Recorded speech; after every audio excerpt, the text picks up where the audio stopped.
Beginning right now, his death was ruled an accident, but suspicions about the autopsy we need to exhume the body would lead investigators to the mind-blowing truth. For the next 30 minutes, a twisted trail of deception. There's something that really is wrong here. An unbelievable cover-up. There were no bruises, no brush burns. This was never mentioned during the first autopsy. And 1 million reasons why this hit and run was clearly... It all comes down to forensic evidence. Cold-blooded murder. And forensic evidence doesn't lie. Forensic Files. The investigation begins now. Paterson, New Jersey is an industrial suburb outside New York City, which has its share of violent crime. One of the town's most unusual cases happened in 1980. I would personally rank it as being one of the most interesting, challenging cases I ever had. 29-year-old Frankie Pullian was found dead on a deserted road underneath an abandoned car. Apparently, the person driving the vehicle hit Frankie, then fled the scene, leaving the vehicle behind. Frankie Pullian worked for a local funeral home as a handyman. Before that, he served a brief stint in the U.S. military. He would run errands for the funeral home, and the funeral home was also kind of a stopping off point for the police as well. And it was one of the more successful black funeral homes in Paterson. Police discovered that the hit-and-run vehicle had been stolen a month earlier. The owner was a retired policeman who lived nearby, who had an alibi for the night before. He was an elderly gentleman. There was no way that anyone would even, in their wildest dreams or imagination, suspect that he was involved in this. To approximate the time of the accident, Paterson police checked patrolmen's records for the night before and found an important clue. Earlier that morning at approximately 4 a.m., the same patrol unit did pass that area. And the significance of that is when they did pass at that time, the Maverick and the body were not there. Since Frankie's body was discovered at 6 a.m., the accident occurred sometime between 4 and 6 a.m. But what was Frankie Pullian doing, walking along this street in this part of town so early in the morning? It wouldn't be a place where you'd generally be taking a walk, but it certainly would be a good place for a crime because it was dark and it was unlikely there'd be other people around. Frankie's body went directly to the funeral home where he worked. The medical examiner conducted the autopsy there, a common procedure at the time. Passaic County did not have a centralized morgue, and what they did have were contracts with various funeral homes that would act as morgues. The medical examiner concluded that Frankie died of massive trauma, the result of the hit-and-run accident. There was nothing to show otherwise that it was other than a hit-and-run due to the nature of the injuries that were reported by the ME. But despite the autopsy report, investigators were troubled.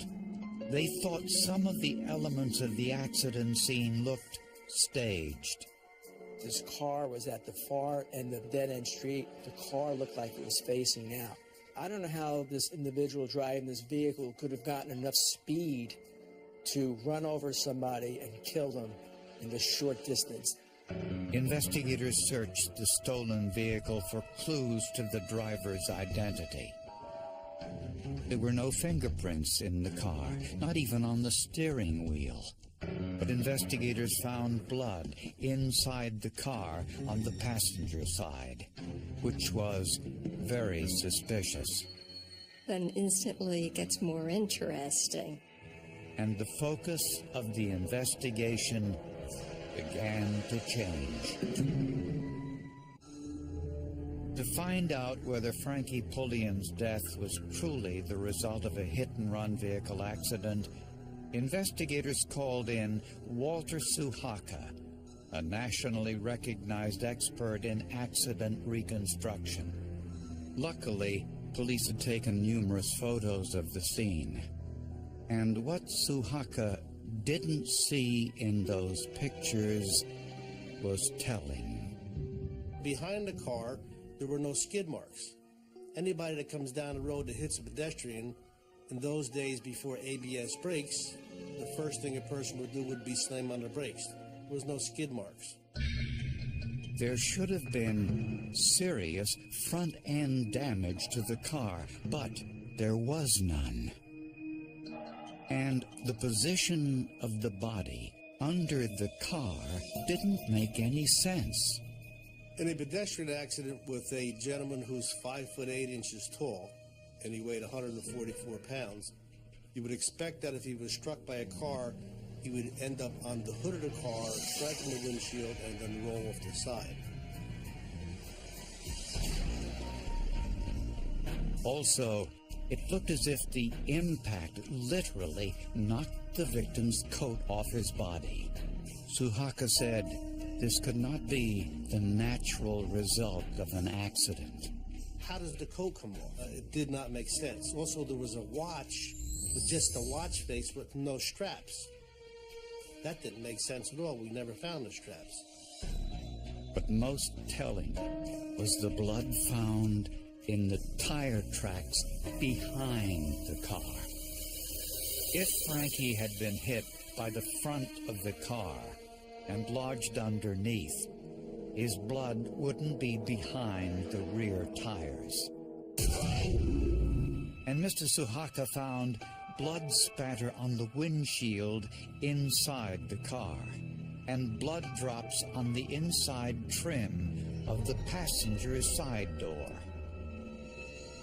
Obviously, there wouldn't be blood inside a car from a collision outside. It was one of my suggestions that we need to exhume the body to find out what the actual injuries were. Since the death had officially been declared an accident, it took more than 3 years of legal wrangling to get permission for the exhumation.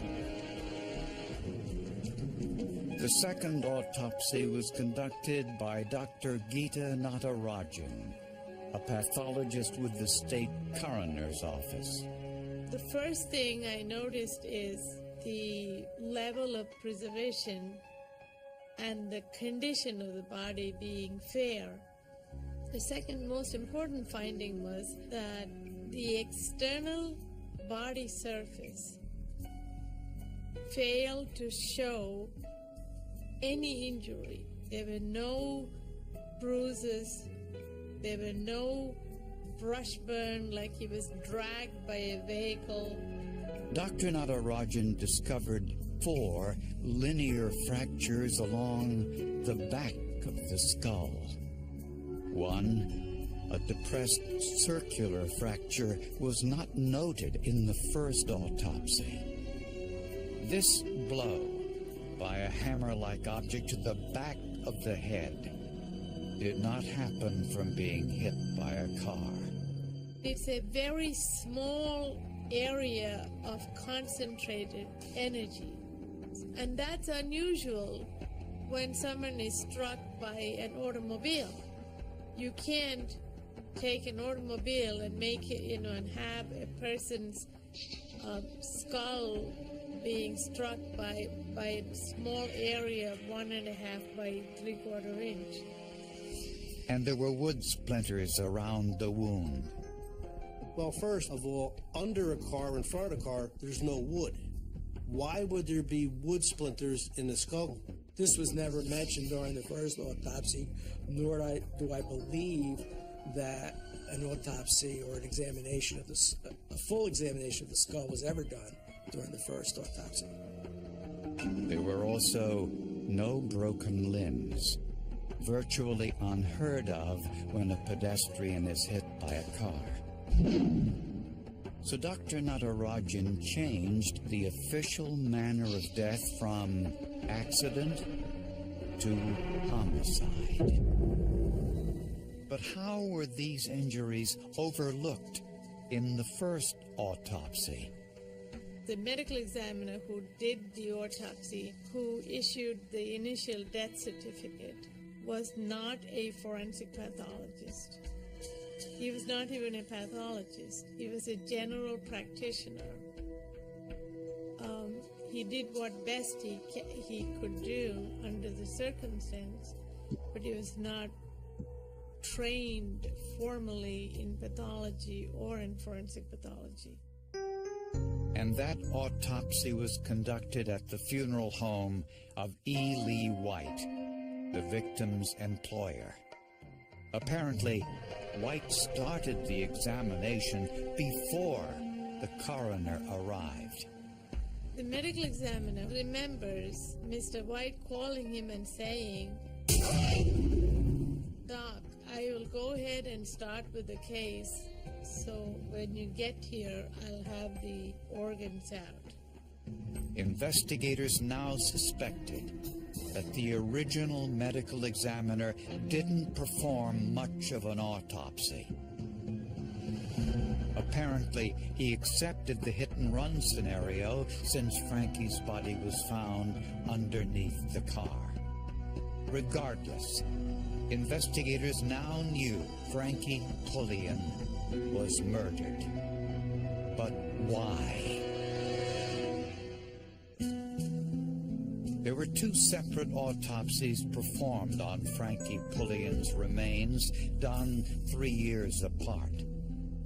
The original autopsy concluded Frankie's death was the result of an automobile accident. The second autopsy concluded he was murdered with a blunt instrument before his body was placed beneath the car. Had law enforcement had that information in the very beginning, obviously this case would have gone in a much different direction right from day one. And the photos of the vehicle provided evidence of where Frankie was killed. When I started reading the reports, they said there was blood inside the car. I had to read the report twice. It just didn't make sense. Turned out there was splatter from blood on the inside windshield and on the dashboard. Serology tests identified the blood in the car as type O, the same blood type as Frankie Pulliam.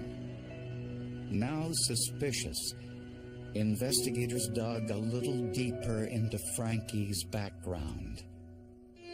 For a man making less than $10,000 a year, Frankie had 9 separate insurance policies on his life, with a total payout of nearly $1 million. It's very unusual that you would take out almost $1 million worth of insurance, and then within a few short months, someone should die. I mean, that to me, that raises a flag automatically. The insurance premiums totaled $3,500 a year, almost half of Frankie's annual salary. First thing you're thinking is that certainly this is not right. It's very odd, to say the least, but it certainly raises the possibility that there's an insurance fraud going on. And who were the beneficiaries of Frankie's life insurance policies? One was his boss and longtime benefactor, E. Lee White. For his employer to insure him so heavily with multiple policies for large sums of money was very suspicious, and which now creates a motive for the death of Franklin Pulliam.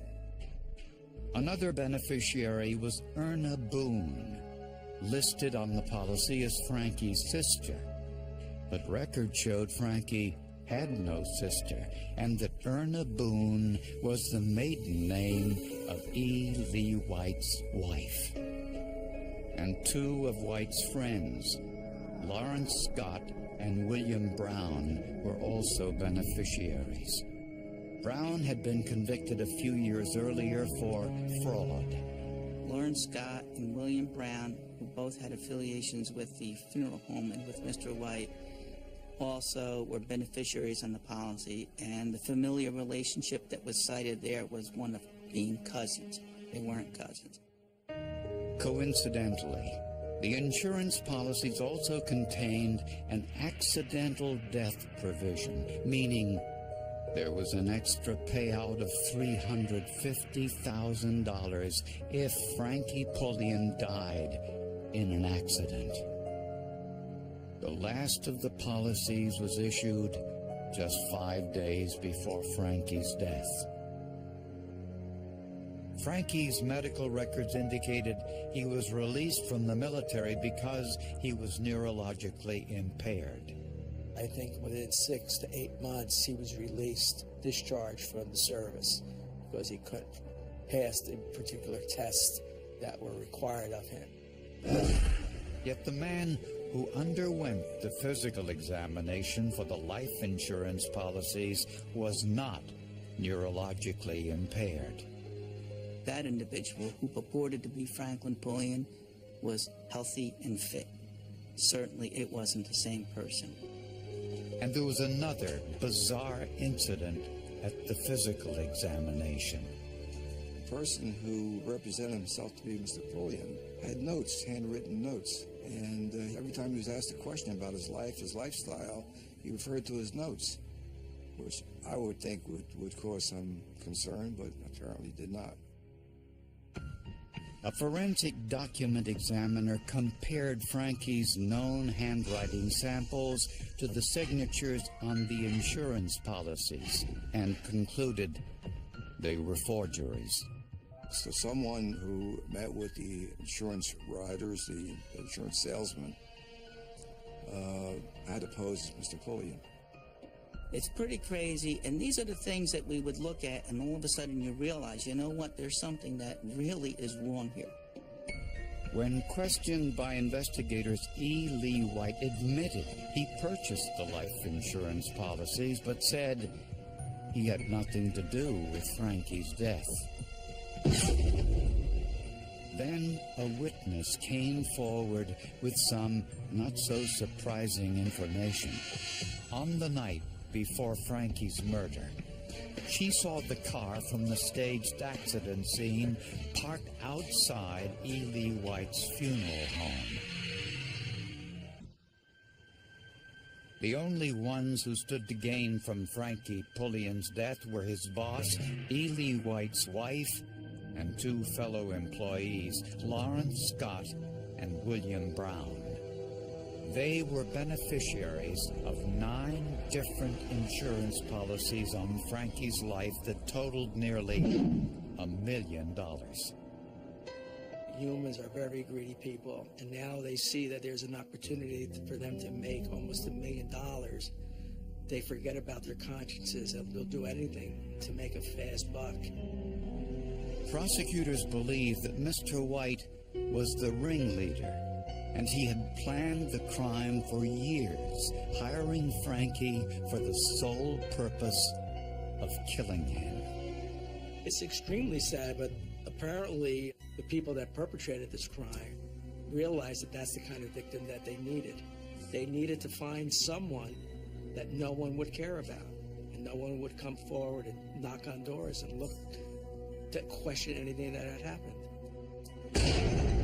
Mr. White purchased multiple life insurance policies on Frankie's life and sent imposters to the required physical examinations. A witness reported seeing the stolen car parked outside the funeral home the night before the crime.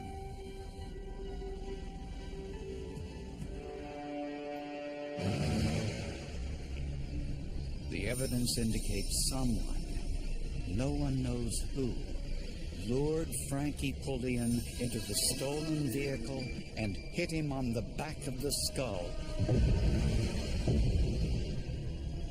This created the blood spatter on the inside of the windshield and dashboard, and the dripping blood on the chrome strip on the bottom of the passenger's side door.